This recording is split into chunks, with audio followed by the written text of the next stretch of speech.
To build an LED video wall, you only need 4 main ingredients: LED video panels, power cables, data cables, and an LED video processor. First, you physically connect multiple LED panels together in the shape that you want.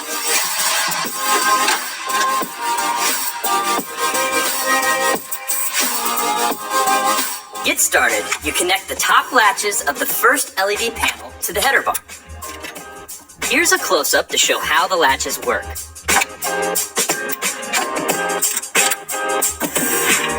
Is to connect it to the first panel.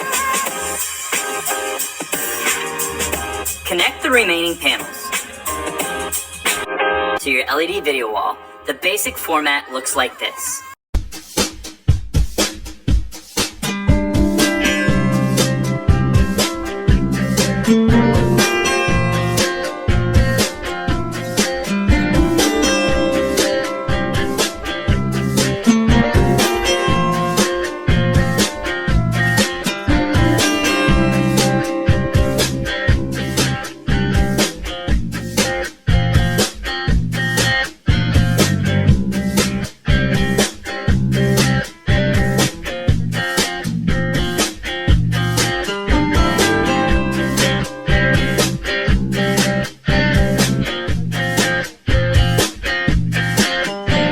There are 2 different connectors, white and blue. Each PowerCon cable will rotate and lock into place with a click. Cables with one blue end and one white end are used to connect adjacent panels in rows. Cables with both white or both blue ends are used to connect rows together vertically on outside edges, then connecting each row together vertically. When your LED wall is powered, the LCD display or the indicator light on the back will illuminate red. To connect the data cables to the LED video wall, we'll use these Ethercon patch cables.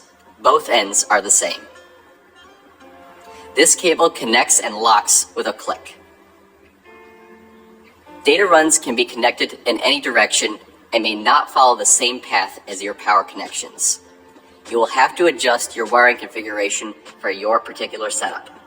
But it's best to follow a snake-like pattern. Our technical professionals will provide a data connection diagram to help in this process. Once you've connected all the panels together, connect a long network cable to the last panel in your data run. The main power cable connects to the last panel in the chain. The other end connects to the standard wall power. Complete the power connections by first connecting adjacent panels in a row. Finally, you map the layout of the video wall with the processor. And you're done. Plug your media source into the processor and enjoy.